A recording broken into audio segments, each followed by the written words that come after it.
Good evening friends, मैं कनिका गौतम एक बार फिर आपके सामने एक न्यू वीडियो लेके आई हूँ जो है क्लास 8 का चैप्टर नंबर 3 का पार्ट नंबर 2 यानी कि ज्योग्राफी में है हमारा कृषि। तो कृषि हमने पढ़ा था फार्मिंग के बारे में मैंने आपको इम्पॉर्टेंट चीज़ें बताई थी।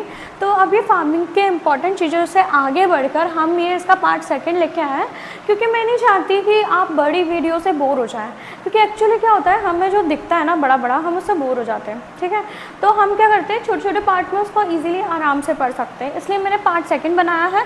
देखो पार्ट सेकंड में क्या है, टाइप्स ऑफ फार्मिंग, यानी कि फार्मिंग कितने टाइप्स की होती है। अभी तक हमने कभी सोचा नहीं था कि फार्मिंग के भी टाइप्स होते होंगे, लेकिन अब हम उसके बारे में पढ़ेंगे।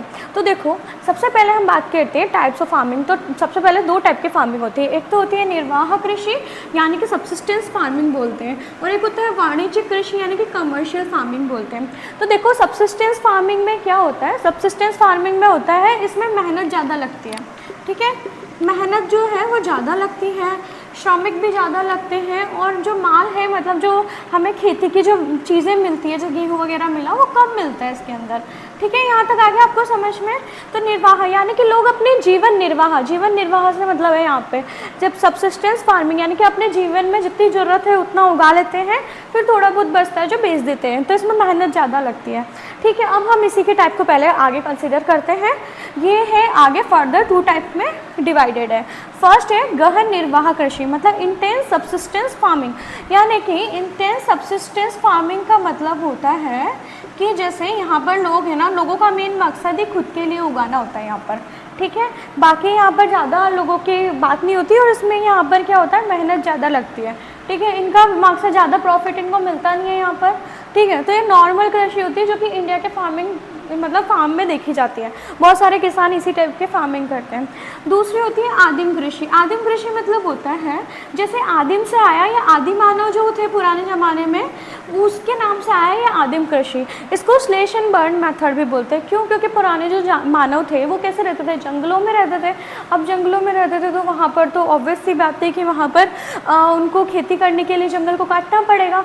तो क्या करते थे वो स्लेश एंड बर्न मेथड का यूज़ करते थे। फॉर एग्जाम्पल जैसे मान लो अपन जंगल में रहते हैं, तो जंगल में रहते हैं अपन ने एक छोटा सा पार्ट को कट कर दिया हमने उसको, अब हमने वहाँ पर खेती करी।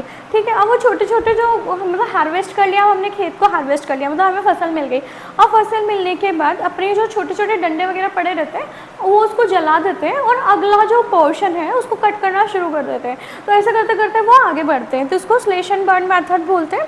ठीक है, अब इसके बाद है यहाँ ये जो स्लेश एंड बर्न मेथड है यानी कि आदिम जो कृषि है पुराने ज़माने वाली, ये भी दो पार्ट में डिवाइडेड है, एक तो स्थानांतरी और एक चलवासी। तो स्थानांतरी जो कृषि है ना उसको ही हम यानी कि स्लेश एंड बर्न मेथड बोलते हैं, जो कि आदि मानव जो पुराना मानव यूज़ करता था।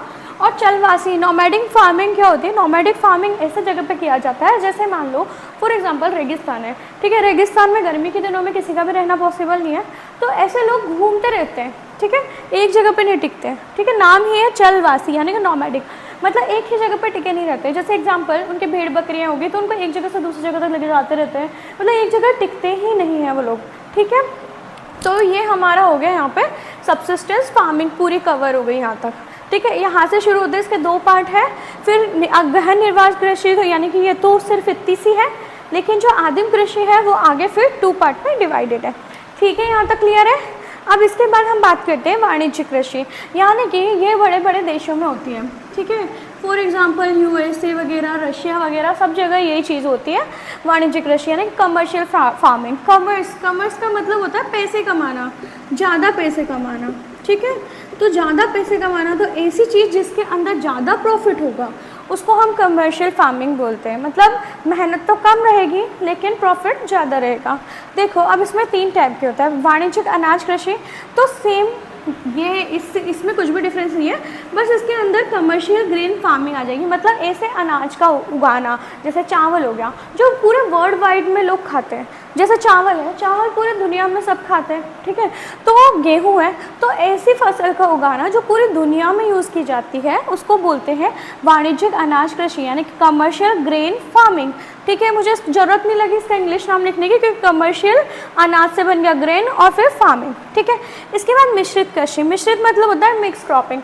मिक्स क्रॉपिंग में क्या होता है, जो हमारा अनाज तो उगाया ही जाता है, साथ में अनाज के साथ में क्या कराया जाता है, ग्रेजिंग क्रॉप्स भी उगाई जाती हैं, जैसे फोडर क्रॉप्स बोलते हैं। फॉर एग्जांपल जैसे मान लो कि भाई इन्होंने गेहूँ या मक्का या जो भी उगाया इन्होंने उगा दिया। ठीक है, उगाने के बाद इसको क्या करा उन्होंने कि वो तो उगाया, साथ में पशु पक्षियों के लिए मतलब पशुओं के लिए चारा भी इन्होंने उगाया, तो फोडर क्रॉप्स भी इन्होंने ग्रो करी, इसीलिए इसको बोलते हैं मिक्स फार्मिंग। ठीक है, यहाँ तक क्लियर है। इसके बाद है रोपण कृषि। रोपण कृषि मतलब यहाँ बोलते हैं प्लांटेशन। ठीक है, प्लांटेशन फार्मिंग। ठीक है, प्लांटेशन फार्मिंग मतलब जैसे मान लो कि जैसे गन्ना हो गया। ठीक है, इसका मतलब है यहाँ से जो भी हमने ग्रो करा, जैसे गन्ना मान लो हमने क्या करा, गन्ना उगाया, शुगर केन हमने ग्रो करा। ठीक है, ये हमने ग्रो करा, ये डायरेक्ट कहाँ पे जाएगा, फैक्ट्री में जाएगा। मतलब ऑब्वियस सी बात है, हमने उगाया और उगाने के बाद सीधा फैक्ट्री में चला गया। ठीक है, तो उसको ज़्यादा प्रॉफिट होगा, तो प्लांटेशन के अंदर ज़्यादा प्रॉफिट होता है। यहाँ तक क्लियर है आपका। तो ये हमारे बहुत बड़े मतलब वर्ल्ड के बाकी कंट्रीज़ में होता है, तभी वहाँ के जो किसान हैं वो सिर्फ नॉर्मल किसान नहीं होते, बहुत प्रॉफिटेबल किसान होते हैं, मतलब एक तरीके से बिजनेसमैन होते हैं। ठीक है, अब हम आगे बढ़ते हैं। आप लोग स्क्रीनशॉट ले सकते हैं इसका।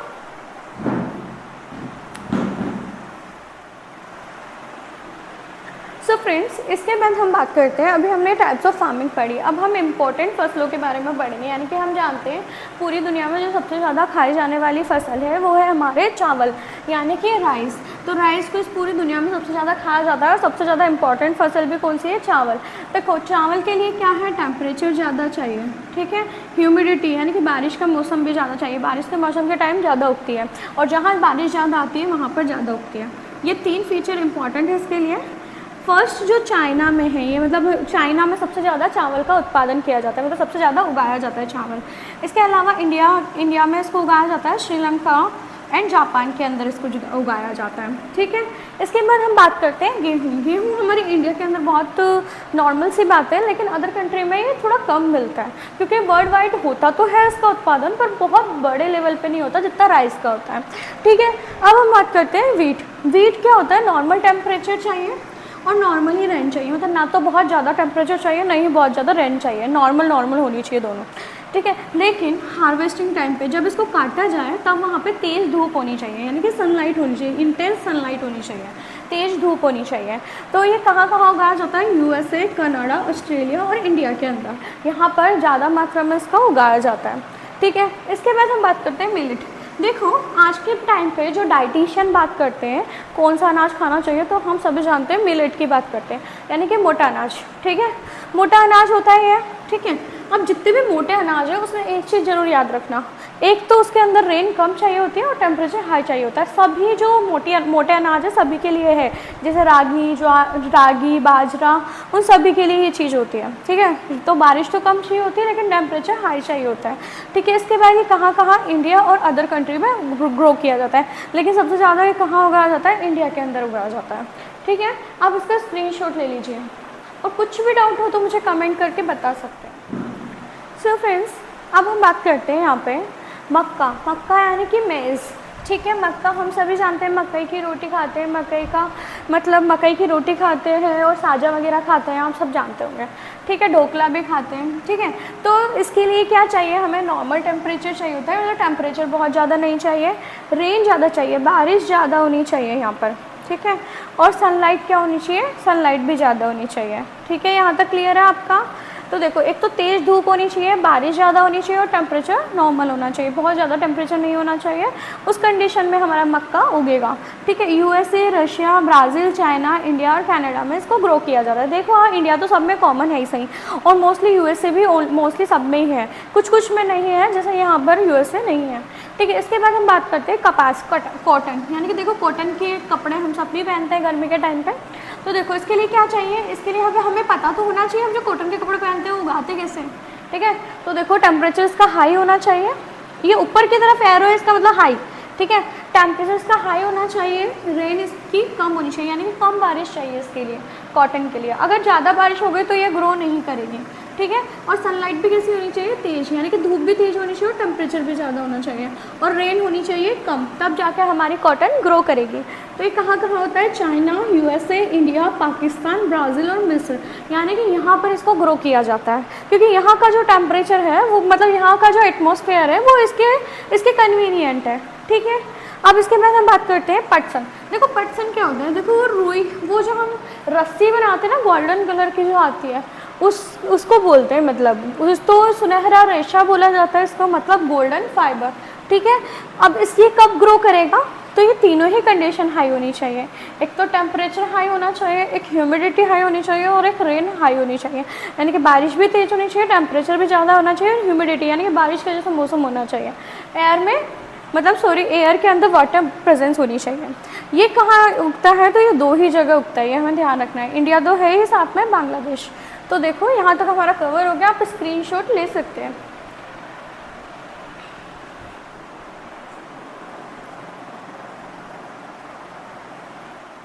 अब हम बात करते हैं वर्ल्ड के सबसे इम्पॉर्टेंट जो मतलब पेय पदार्थ है, यानी कि जो लिक्विड है, जो टीज़ हम पीते हैं, उसके बारे में बात कर रहे हैं, ठीक है। तो देखो कॉफ़ी इस दुनिया में लगभग सारे लोग पीते हैं, मतलब वर्ल्ड के आधे से ज़्यादा पॉपुलेशन कॉफ़ी पीती है। और चाय भी मोस्टली इंडिया में ज़्यादा पॉपुलर है, पर और जगह भी इसको काफ़ी यूज़ में लिया जाता है।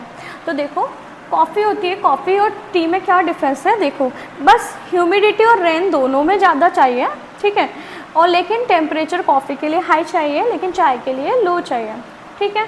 तो ये दोनों में डिफरेंस है मेन। इसके बाद हम बात करते हैं कॉफ़ी के लिए जो सबसे नंबर 1 पे है वो ब्राज़ील है, ठीक है। इसके बाद कोलंबिया और इंडिया में भी ग्रो की जाती है। कॉफ़ी आप देखेंगे तो हमारे साउथ में ग्रो की जाती है, ठीक है। इसके बाद यहाँ पे इंटेंस माउंटेन स्लोप, यानी कि जो पहाड़ है, पहाड़ों के ढलानों के टाइम जहाँ पर की जाती है इसकी खेती, ठीक है। और इसके कॉफ़ी के क्या करे जाते हैं, बीन्स को इकट्ठे किए जाते हैं, फिर उससे कॉफ़ी तैयार की जाती है, ठीक है। यहाँ तक क्लियर है। अब हम चाय की बात करेंगे तो यहाँ पे नॉर्मल माउंटेन स्लोप की नीड होती है। जैसे मान लो ये माउंटेन बना दिए, यहाँ पे ऐसे वो खेती करते ना, वो सीढ़ी वाली, ठीक है, वैसे की जाती है इसको। और है ना, इसकी क्या की जाती है, लीफ का यूज़ में लेते हैं, इसके तो बीन्स यूज़ में लेते हैं, इसको लीफ यूज़ में लेते हैं। और ये लीफ चुनने के लिए, मतलब इसकी पत्तियाँ चुनने के लिए बहुत ज़्यादा जो लोग हैं वो इकट्ठे किए जाते हैं, ताकि वो इतनी सारी पत्तियों को चुन सके और हमारी चाय तैयार हो सके। आपने तो कभी सोचा नहीं होगा कि चाय को कैसे उगाया जाता है और कैसे तैयार किया जाता है। आप स्क्रीनशॉट ले सकते हैं इसका। बस एक लास्ट पॉइंट और बचा है, वो कंप्लीट होने के बाद अपना ये कवर हो जाएगा। सो फ्रेंड्स, इसका जो लास्ट टॉपिक है वो है हमारा फार्मिंग इन इंडिया और फार्मिंग इन यूएसए, यानी कि इंडिया में फार्मिंग कैसे की जाती है और यूएसए में फार्मिंग कैसे की जाती है। तो देखो इंडिया में क्या होता है, इंडिया के किसान तो मज़दूरों की तरह रहते हैं, ठीक है। ऐसा लगता ही नहीं है कि वो मतलब इतना बड़े ज़मीन को ग्रो भी करते हैं या उनको यूज़ करना ही नहीं आता उसको, ठीक है। तो यहाँ पे मिनिमम 2 क्रॉप ग्रो की जाती है एक साल में, यानी कि एक साल के अंदर 2 क्रॉप ग्रो करी जाती है। जैसे फॉर एग्जांपल एक टाइम में गेहूँ कर दी 6 महीने के लिए और उसके बाद में कुछ और कर दिया, ठीक है। मोस्टली काम उधार पर होता है, ठीक है।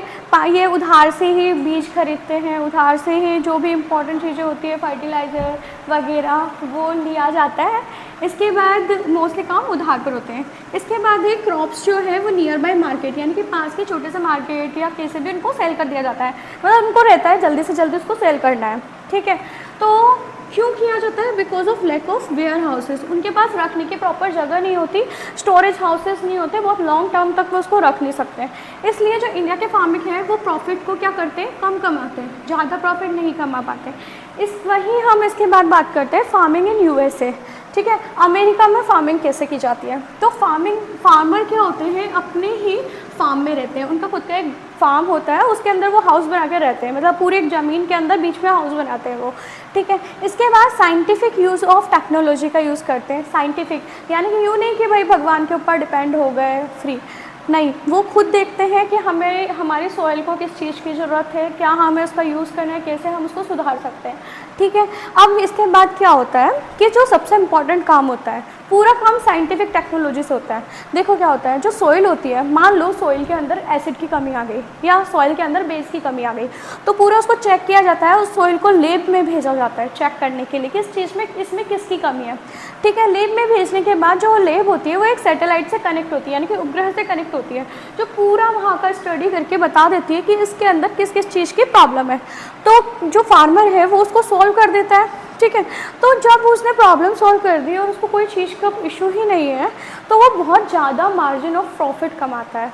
तो जो यूएसए का फार्मर है वो एक तरीके से बिजनेसमैन है, और जो इंडिया का फार्मर है वो एक तरीके से मजदूर है।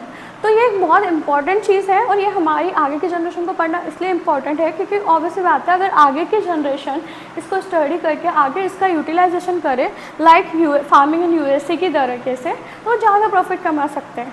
ठीक है, क्योंकि हमारी आधी से ज़्यादा जनरेशन फार्मिंग के ऊपर डिपेंडेंट है। सो फ्रेंड्स, अगर आपको मेरा ये वीडियो पसंद आया तो प्लीज़ इसे लाइक शेयर सब्सक्राइब जरूर कीजिए एंड बेल आइकन को जरूर दबाइए। Thank you.